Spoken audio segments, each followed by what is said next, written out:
from Meseta in the morning.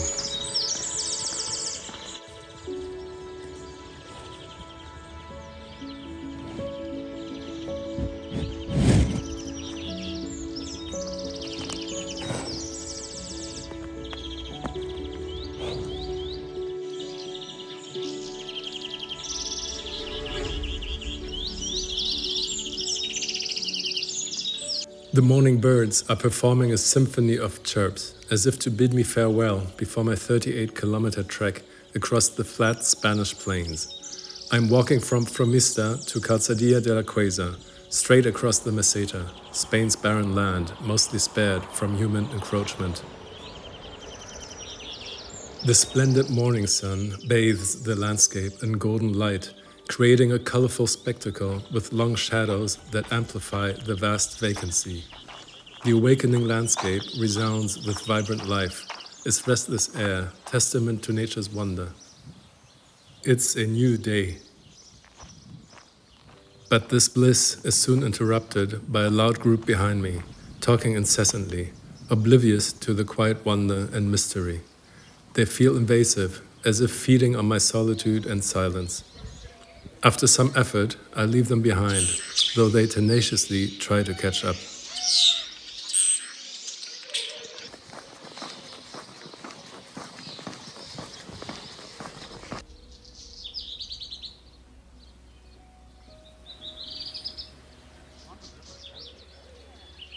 I'm now firmly in the Meseta, and my intuition hasn't failed me. I thought there was a sense of separation in the air. And with Jim leaving and Evan leaving too, I had a feeling that the group would kind of disperse. And it's doing it. We are just a loose collective of people at this point, which is fine. You know, everybody wants to do their own thing, and different rhythms, different focus. And it's perfect for the Meseta to just walk alone in these vast landscapes. It's intense and it's interesting. The funny thing is, my first Camino, I thought, would be this solo, lonely thing where I would do a lot of thinking and all that stuff. And it turned into this very social adventure. My second Camino started off very social as well, but it's now turning into something completely different. And I like it. It's new, it's interesting, and as always, the Camino doesn't give you what you want, but what you need.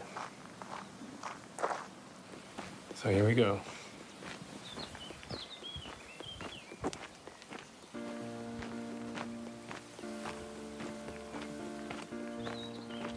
I'm still tortured by a persistent dilemma as I near the halfway point. Should I continue to Santiago or abandon my journey to attend my friend's spontaneous wedding? There's no easy answer. The distance to Santiago is too far to make both. I'm 4 days short. But to end early feels like a betrayal of faith and purpose. Yet to miss their wedding feels like a failure of friendship. My only option is to push myself to the limits of endurance and walk consecutive 50-60 kilometer days with little rest, less joy and companionship. But this would mock the Camino spirit and isolate me from fellow pilgrims. This conflict keeps tormenting me. So after a 20-kilometer walk, finally a decent bar, restaurant, breakfast place, something. Anyway, I know I will have breakfast now, and coffee, and all the things.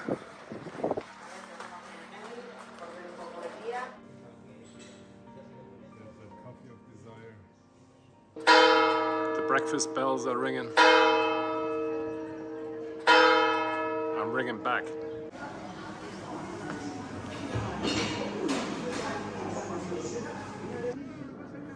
Here's the first part of my breakfast, tostada with jam, because this is my jam. And it might be followed by a tortilla. I add salt to my coffee. It makes it better. And there's a tortilla that I mentioned. To be frank, it looks pretty boring. We'll see if it tastes good. I'm still processing the dissolution of my Camino family, and the truth is, as simple as this walk may seem, you get up, walk, eat, sleep, the Camino persists as an enigma, defying expectations. No matter how prepared you believe yourself to be, it will surprise you. The Camino possesses an uncanny ability to sense expectations and read our mental maps of the journey, then delighting in tearing them to shreds. With a mind of its own, it unveils the unexpected just when you think you have figured it out. You may assume you grasp what the Camino offers, but it knows better than to simply fulfill your wishes. This deliberate appending of expectations is no coincidence. I believe it is a pedagogical intervention.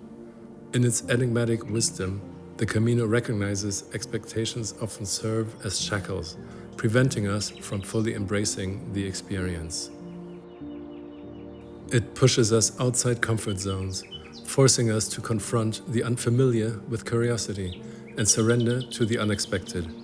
The Camino teaches us to let go, embrace the fluidity of life, accept changing plans, and find beauty in the unfolding journey itself. With its unpredictable twists and turns, chance encounters, and transformative moments, the Camino is a masterclass in managing expectations. Welcome the unexpected, embrace the surprises, and allow the mysterious journey to unfold.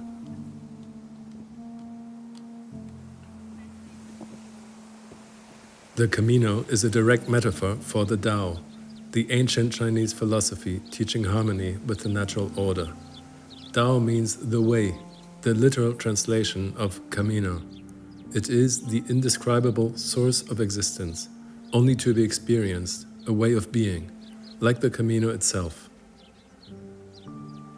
The Tao embodies Wu Wei, effortless action, like flowing water that adapts to its riverbed. Wu Wei is acting as the wind, moving freely, sowing seeds of life. This pilgrimage epitomizes the paradoxical Wu Wei, which is not non-action, but action without effort or force, a state of harmony with the natural flow. The Camino and Tao teach a universal lesson. Life is the journey, not the destination. By letting go of attachments and expectations, we can embrace the present moment's reality and truth. By following our intuition and the wisdom of fellow travelers, we can enjoy the beauty of the unfolding journey. As Lao Tzu said, life is a series of natural changes. Don't resist or create sorrow. Let reality be a reality. Let things flow naturally. The Tao and the Camino seem kindred spirits to me, though I have found little exploring their connection. I'm keen to hear your perspective on how these philosophical twins align, so please leave a comment below and tell me what you think.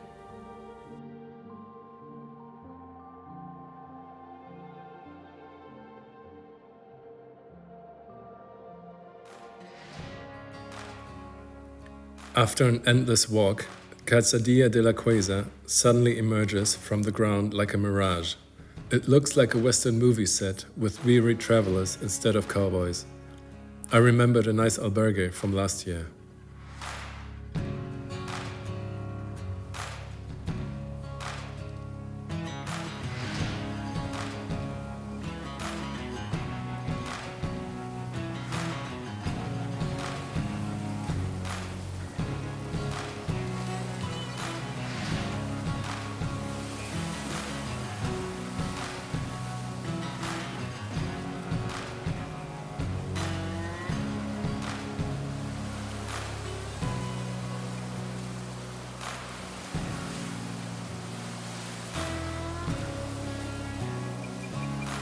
To my delight, Emily has also arrived at this remote outpost. There's only one restaurant where everyone ends up. Ravenous after the long walk, We eat substantial portions and drink simple but fine red wine. A man at our table collapses, pale-faced with eyes closed. Emily, who is a doctor, rushes over, diagnosing dehydration and exhaustion. We explore the town, meet a few local cats, and then it's off to bed to rest up for tomorrow's 33 kilometers walk to Bercianos. So, big dinner with, lots of produce. Okay. Nice. Oh, wow.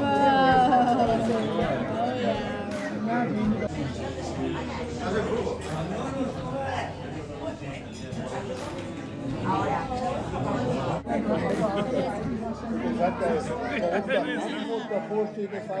yeah.